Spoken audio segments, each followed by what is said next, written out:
দুনিয়াতে কেউ যদি কারো এক বিঘত জমিন অন্যায়ভাবে দখল দেয়, কিয়ামতের দিন আল্লাহ রাব্বুল আলামিন তার গলায় 7 তবক জমিন পেঁচায়া দিবে। ইয়তীমের সম্পদের ব্যাপারে আল্লাহ তাআলা আরো হুঁশিয়ারি করেন। ইয়তীমের সম্পদকে আল্লাহ তাআলা আগুন বলে অভিহিত করেছেন। আল্লাহ তাআলা বলেন, ইন্নাল্লাযীনা ইয়াকুলুনা আমওয়ালাল ইয়াতামা যুলমান ইন্নামা ইয়াকুলুনা ফি বুতুনিহিম নারা। আল্লাহ রাব্বুল আলামিন বলেন, নিশ্চয়ই যারা অন্যায়ভাবে ইয়তীমের সম্পদ ভক্ষণ করে, ইন্নামা ইয়াকুলুনা ফি বুতুনিহিম নারা, তারা কেমন যেন আগুন দ্বারা তাদের পেট ভরপুর করে। বলেন তো, আগুনের স্থান জান্নাত নাকি জাহান্নাম? জোরে বলেন না, কোথায়? আল্লাহ তাআলাও বলেন, ওয়াসায়াসলাউনা সাঈরা, অচিরেই তার আবাসস্থল হবে জাহান্নাম। ভাই মরছে, বেজার হওয়ার চাইতে খুশি বেশি হয়েছে। চিন্তা করে, একবারে সেনবাগ চৌরাস্তার মোড়ে আমার বাপের জমি যেটা 3 শতক 4 শতক, আমরা ভাই 2টা, ওই ভাই বাইসা থাকলে তো কমপক্ষে 2 ভাগ হইতো, 2 শতক কইরা হয়ে যাইতো, বাড়ি টাড়ি করা যাইতো না। এখন ভালোই হইছে, বাতিজারে বুস্টুস দিয়া অন্য জায়গা থেকে একটু জমি দিয়ে 4 শতকে সুন্দর করে 7 তলা ফাউন্ডেশন দিয়ে বাড়ি উঠাবো, 2 তলায় মার্কেট হবে, আর 5 তলা ভাড়া দিয়ে বসে বসে আমিও খাবো, আমার বাচ্চারাও খাবে। এরকম লোক আছে না নাই? ও চিন্তা করতেছে এই সম্পদ দ্বারা আমার অগ্রগতি উন্নতি হবে। স্বাভাবিকভাবে অন্য মানুষের হক মেরে খাওয়া এটা জঘন্য পাপ, আল্লাহ তাআলা মানা করছে। আল্লাহ বলেন, ওয়ালা তাকুলু আমওয়ালাকুম বাইনাকুম বিল বাতিল, অন্যায়ভাবে তোমরা কারো সম্পদ ভক্ষণ করো না। অনেক সময় আমাদের অঞ্চলগুলোতেও হয়, অনেকে বিভিন্ন সিস্টেমে অন্যের জমির মধ্যে দখল দেয়। এই যে কাজগুলো করে এটা বড় অন্যায়।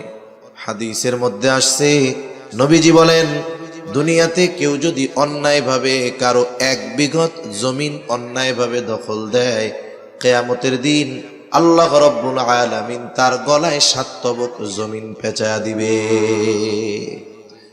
এজন্য সাধারণভাবে কারো হক আমরা মাইরা খাবো না, সে যে হয় হোক। ইয়তীমের সম্পদের ব্যাপারে আল্লাহ তাআলা আরো হুঁশিয়ারি করেন। ইয়তীমের সম্পদকে আল্লাহ তাআলা আগুন বলে অভিহিত করেছেন।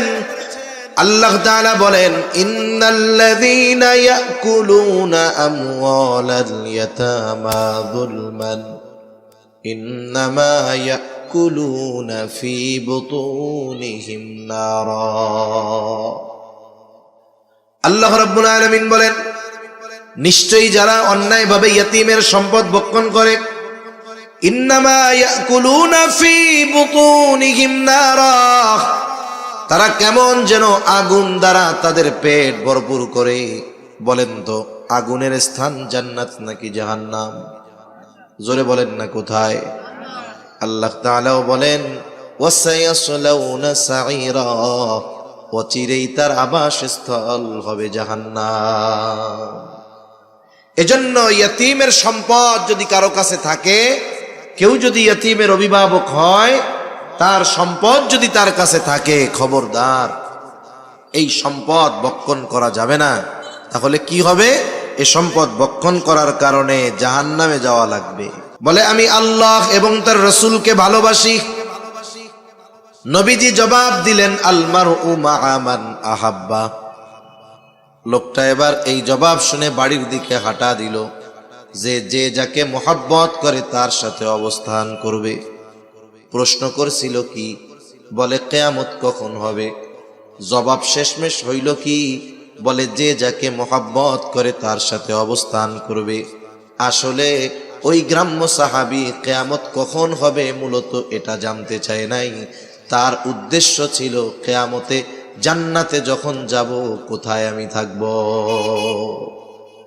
যদি সে তার মূল প্রশ্নের মানে যেটা উদ্দেশ্য জবাব না পাইতো, সে আরো প্রশ্ন করত। তার মানে বোঝা গেল তার জানা উদ্দেশ্য ছিল যে আমি তো আপনারে ভালোবাসি, মারা তো যাব, কিয়ামত তো হবে, তাহলে অবস্থা কি হবে।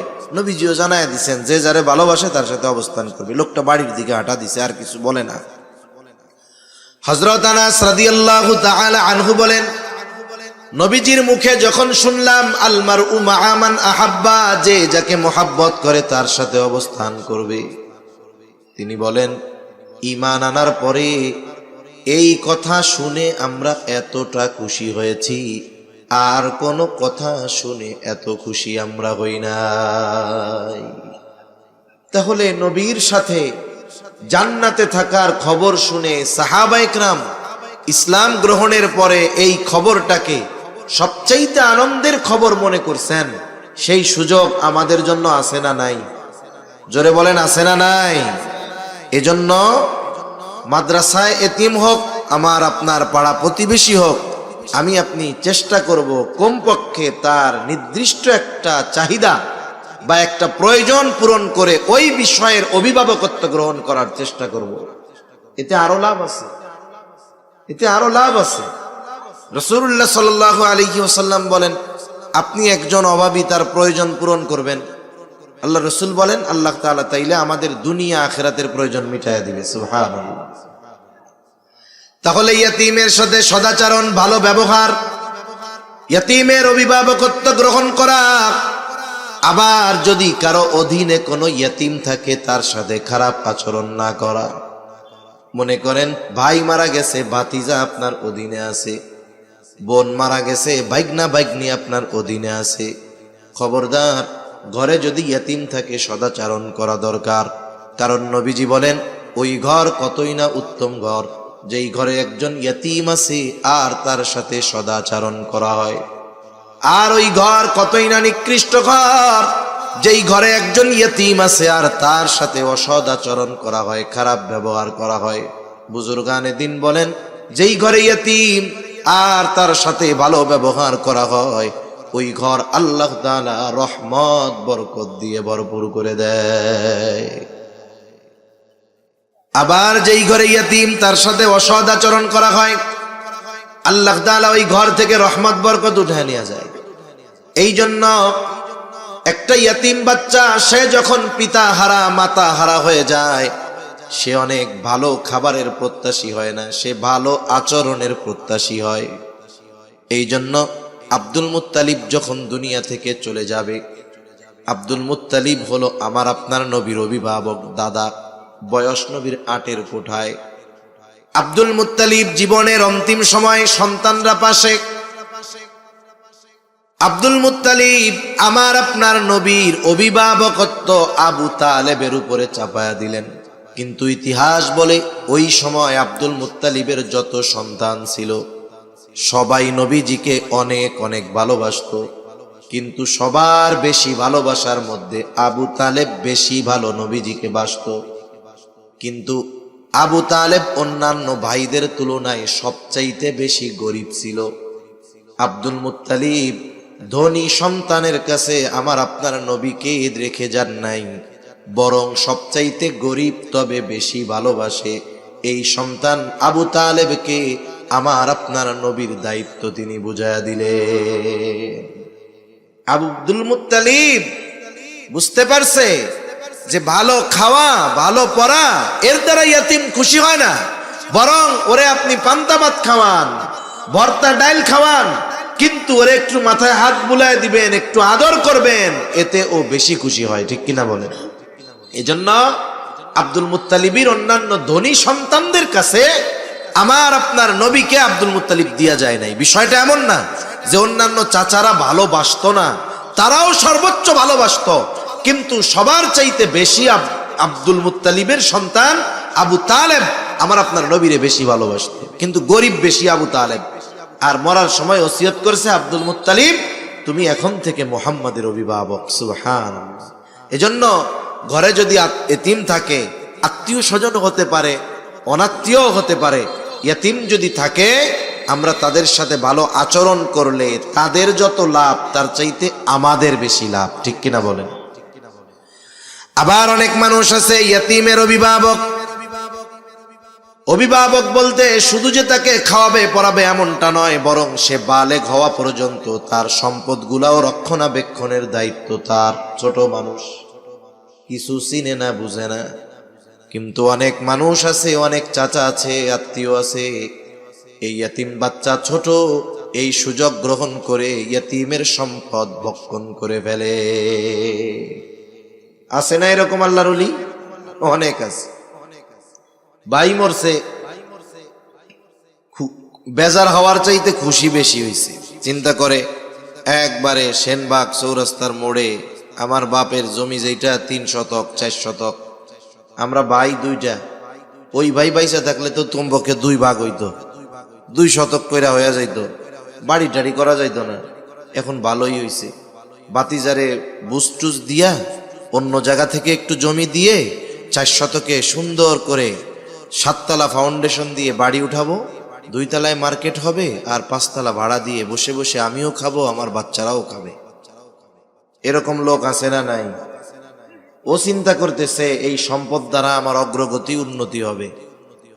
স্বাভাবিকভাবে অন্য মানুষের হক মেরে খাওয়া এটা জঘন্য পাপ, আল্লাহ তাআলা মানা করছে। আল্লাহ বলেন, ওয়ালা তাকুলু আমওয়ালাকুম বাইনাকুম বিল বাতিল, অন্যায়ভাবে তোমরা কারো সম্পদ ভক্ষণ করো না।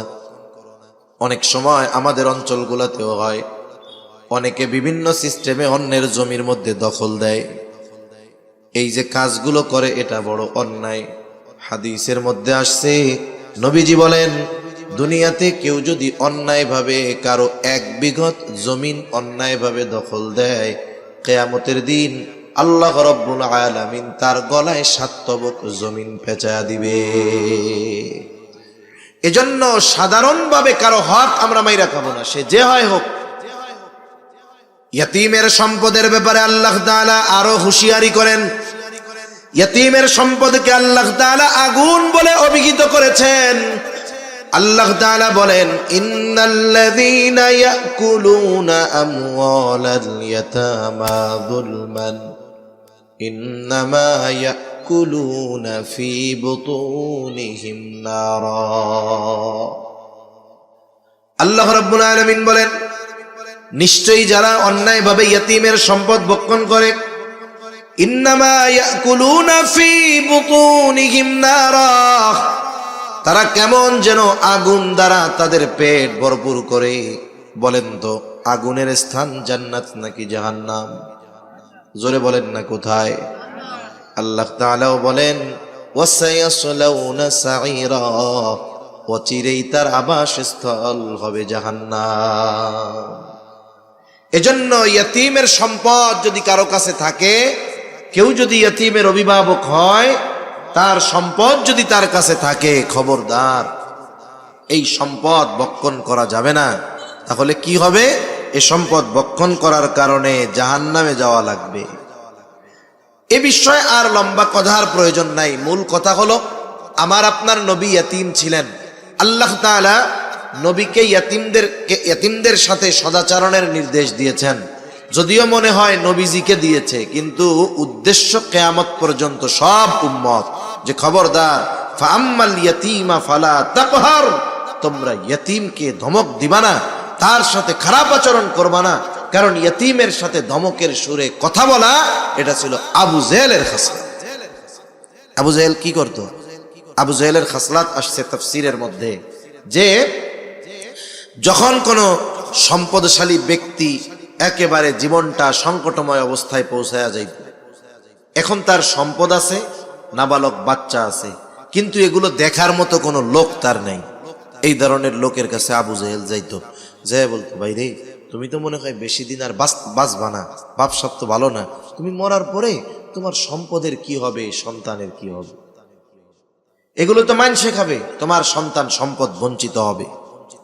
এক কাম করো, সবার সামনে তুমি মারা যাওয়ার পরে তোমার এই সন্তান সম্পদের অভিভাবক হিসাবে আমারে ঘোষণা করে দিয়ে যাও, ওসিয়ত করে দিয়ে যাও।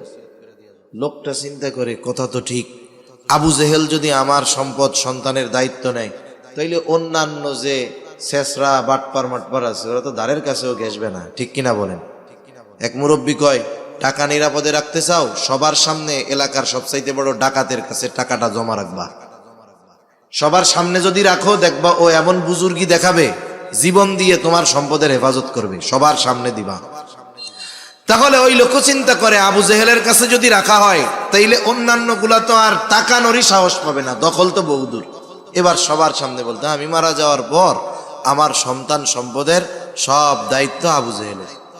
এবার লোক তো মরে গেছে, ছোট বাচ্চাটা, তার সম্পদ আবু জেহেলের কাছে, সে চাইলে ঠিক মতো দেয় তো না। আবার যখন বড় হয়ে গেছে, প্রাপ্তবয়স্ক, এবার বলে আমার সম্পদ আমারে বুঝাইয়া দেন। এইবার কি করত? সম্পদ বঞ্চিত করত, খারাপ আচরণ করত, কাছে গেলে ঘাট ধাক্কা দিয়া বাইর করে দিত। তার মানে এই যে ইয়তিমের সম্পদ ভক্ষণ করা, ইয়তিমের সাথে অসৎ আচরণ করা, এটা কোনো মুমিনের আলামত নয়, মুমিনের আচরণ নয়, এটা আবু জেহেলের আচরণ। ঠিক কিনা বলেন?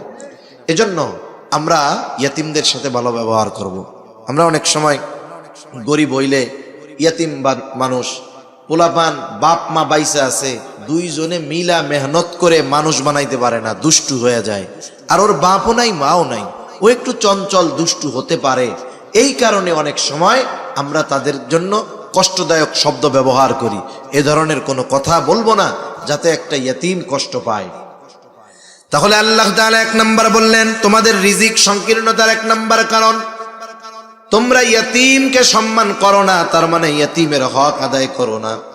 2 নাম্বার আল্লাহ তাআলা বলেন, ওয়ালা তাহাদ্দুনা আলা তুআমিল মিসকিন। আল্লাহ তাআলা এখানে বলতেছেন যে তোমরা মিসকিনদেরকে খানা প্রদানে উৎসাহ দাও না। এখানে দ্বিতীয় বিষয় উল্লেখ করার দ্বারা প্রথম বিষয় এর মধ্যে এমনিতেই পাওয়া যায়। মূল কথা কি? যে তোমরা নিজেরা ইয়তিমদেরকে, মিসকিনদের খানা দাও না, অপরকেও খানা প্রদানে উৎসাহ দাও না। এখন বলেন, যে নিজে খাওয়ায় না সে কি আরেকজনকে বলবে যে তুমি খাওয়াও? বলবে না, স্বাভাবিক বিষয়। তার মানে সে অপরকেও নিরুৎসাহিত করে, নিজেও আবার উৎসাহী না, খানা খাওয়ায় না মিসকিনদের। অথচ খানা খাওয়ানো এটা ফজিলতের কাজ। রাসূলুল্লাহ সাল্লাল্লাহু আলাইহি ওয়াসাল্লামের কাছে একজন লোক আসছে, এসে জিজ্ঞাসা করে, আইয়ুল ইসলামি খাইর, ইসলামের মধ্যে সর্বোত্তম আমল কোনটা, কাজ কোনটা? নবীজি উম্মতের রূহানি ডাক্তার।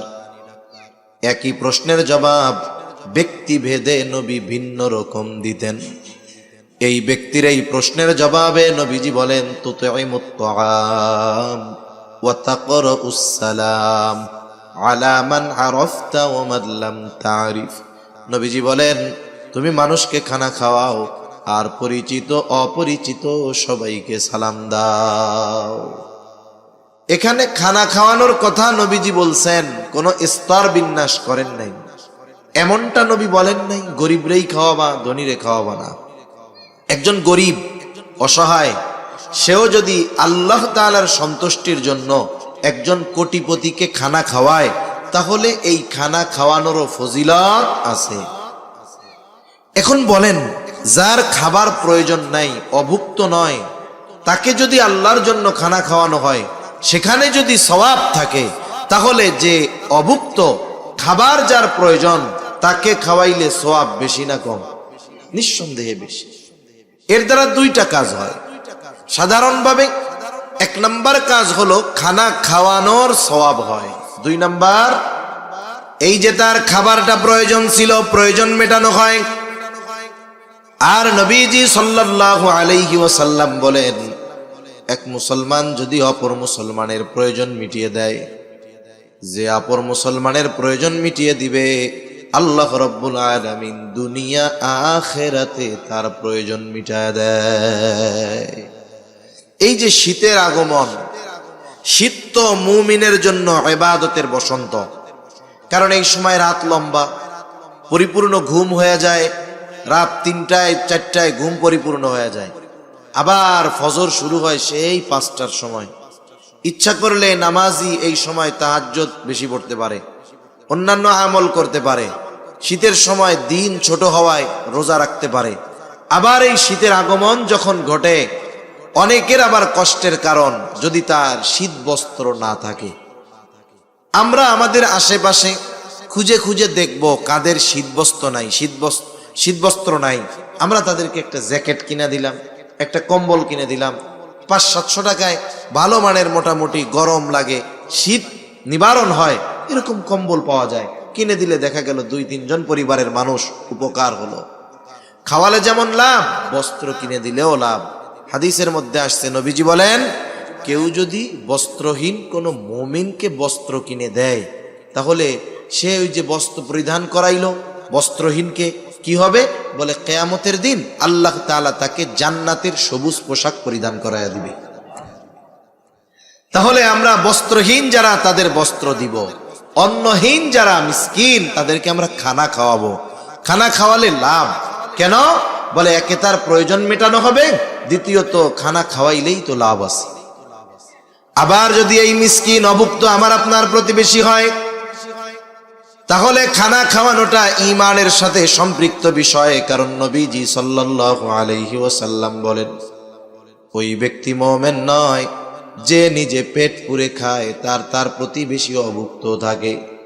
এজন্য আমি আপনি ভালো মন্দ খাই, কিন্তু আমার আপনার প্রতিবেশীর দিকে খেয়াল করা দরকার। হাদিসের মধ্যে আসছে, নবীজি বলেন তোমরা তোমাদের তরকারির মধ্যে ঝোলের পরিমাণ বাড়িয়ে দাও। কেন বলে, যাতে তোমরা তোমাদের প্রতিবেশীর খোঁজ খবর নিতে পারো। এই হৃদ্রতা ভালোবাসা আমাদের মধ্যে দরকার। এজন্য আমরা খেয়াল করব যে আমার আপনার প্রতিবেশী যদি মিসকিন থাকে, অসহায় থাকে, অভুক্ত থাকে, তাহলে আমরা তাদেরকে খানা দিয়ে সহযোগিতা করব। বস্ত্রহীন থাকলে তাদের জন্য বস্ত্রের ব্যবস্থা করে দিব, কাপড়ের ব্যবস্থা করে দিব। এখন বলেন, এখন যদি আমরা খানা খাওয়াই লাভ, তবে খানাটা খাওয়াইতে হবে দুনিয়ার স্বার্থে না, কার স্বার্থে? আল্লাহর স্বার্থে, আল্লাহর জন্য। অনেক সময় অনেকে প্রতিবেশী মিসকিন অসহায়দেরকে দেখে, খাবার দেয়, পোশাক দেয়। এখন একটা কাজ করার কথা বলছে যে আমার এই কাজটা কইরা দে। ও এখন বললো আমি পারবো না, ব্যস্ত আছি। হ, কত খাওয়াইছি তো গো, তোর গার জামাটাও তো আমাগো, এখন একটা কাম কইছি তুই কইরা দিলি না। এই যে খোটা দিল কি দিল না, কি কামটা করলো? খাওয়াইয়া যাওয়ার জন করছিল, সব শেষ, সব শেষ। এজন্য আমরা খানা খাওয়াবো আল্লাহ তাআলার জন্য। কার জন্য? জোরে বলেন।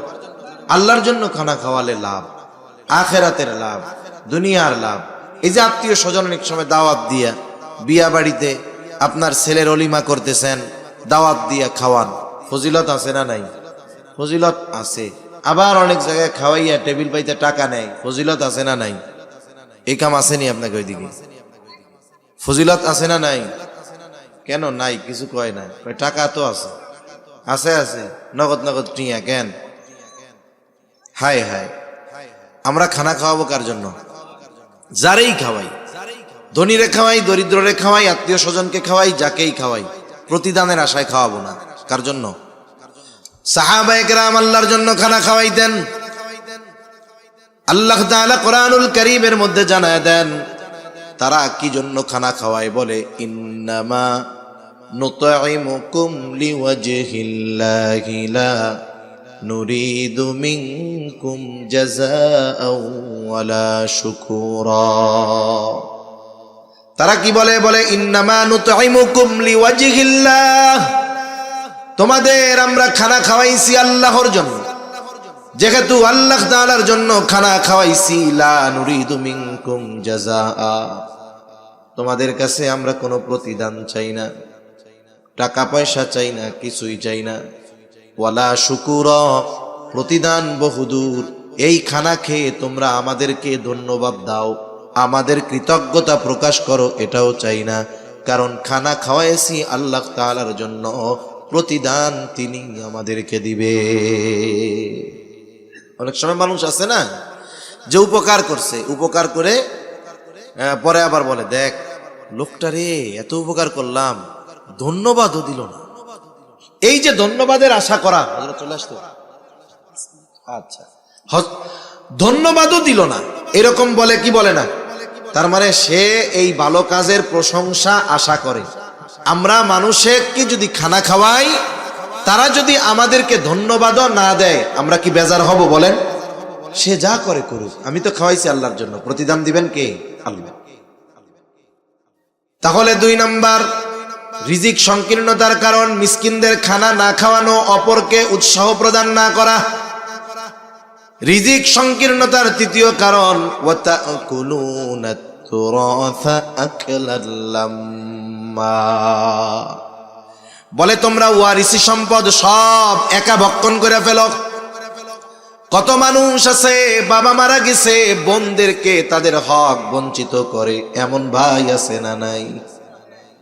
ওই বোন যতদিন তার হক ভাইদের কাছ থেকে বুঝে না নেয় ততদিন কত আদর কত যত্ন। যখন বোন নিজের হক ভাইয়ের থেকে বুঝে নেয়, বলে সম্পদ তো নিলি না, সম্পর্কটা শেষ করে গেলি। আছে না এরকম? ফুফুদের হক বঞ্চিত করে, চাচাদের হক বঞ্চিত করে।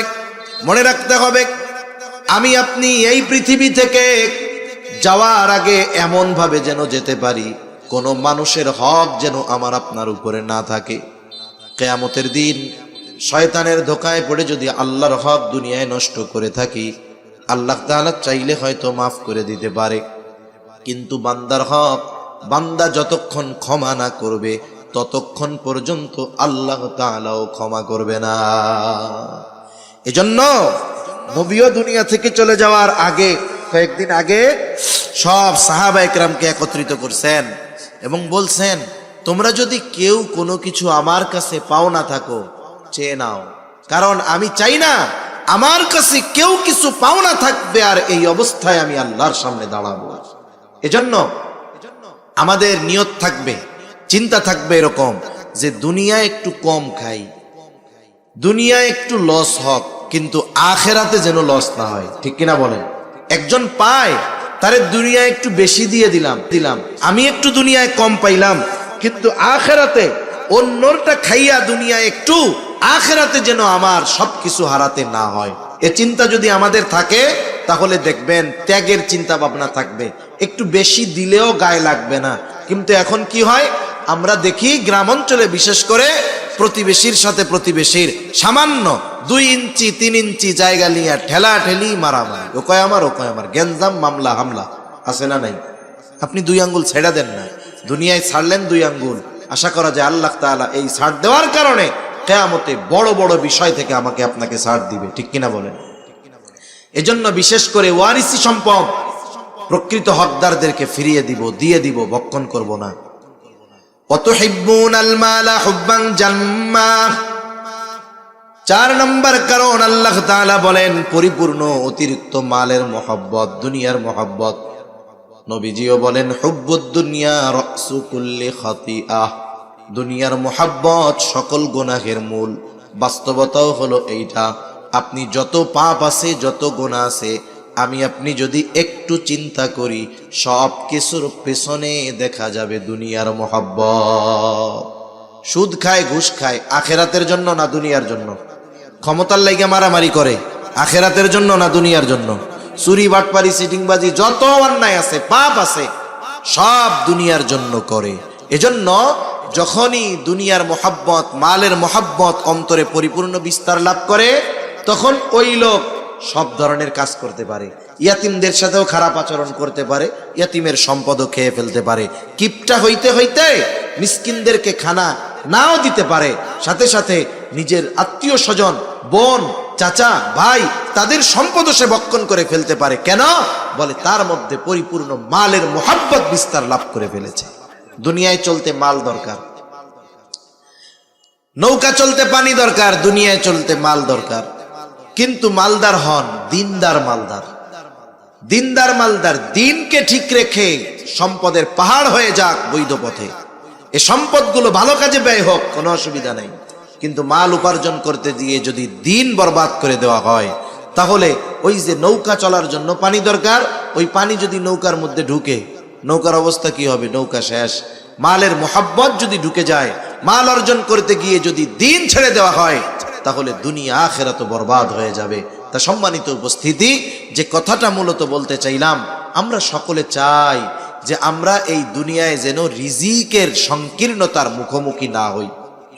আর বরকত এটা পরিমাণের সাথে নির্ধারিত নয়, এটা অন্য জিনিস। অল্প জিনিসের মধ্যে আল্লাহ বরকত দিতে পারে, আবার অনেক জিনিসকে আল্লাহ তাআলা বরকতহীন করতে পারে।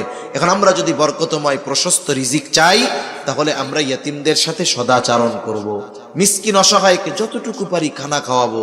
কোনো সায়েল যদি আসে, খাবার যদি চায়, তাকে আমি কড়া ভাষায় ফিরিয়ে দিব না। আমি না পারি আমার পাশের বন্ধুকে বলবো, ভাই একটা 5 টাকা দিয়ে রুটি কিনে দাও। আমি উৎসাহ দিলাম, নাই আমার কাছে, উৎসাহ দিলাম, ও কিনে দিল, ও কিনে দিয়ে যেই সওয়াব, আমি শুধু উৎসাহ দিয়ে সেই পরিমাণ সওয়াব। সুবহানাল্লাহ। সাথে সাথে আত্মীয় স্বজনের সম্পদ, বোনের সম্পদ, ফুফুর সম্পদ, ভাইয়ের সম্পদ, এগুলো মেরে খাবো না, বরং বেশি বেশি দিয়ে দিব, তাহলে আখেরাতে ধরা খাওয়া লাগবে না। সাথে সাথে দুনিয়া অর্জন করতে গিয়ে অবৈধ পন্থা অবলম্বন করব না, দুনিয়া অর্জন করতে গিয়ে দ্বীনকে বিসর্জন দিব না। এগুলো যদি আমরা করতে পারি, তাহলে আশা করা যায় অল্প হোক আল্লাহ তাআলা আমাদেরকে বরকত দিবেন, রিজিক সংকীর্ণতার মধ্যে ফেলাবেন না।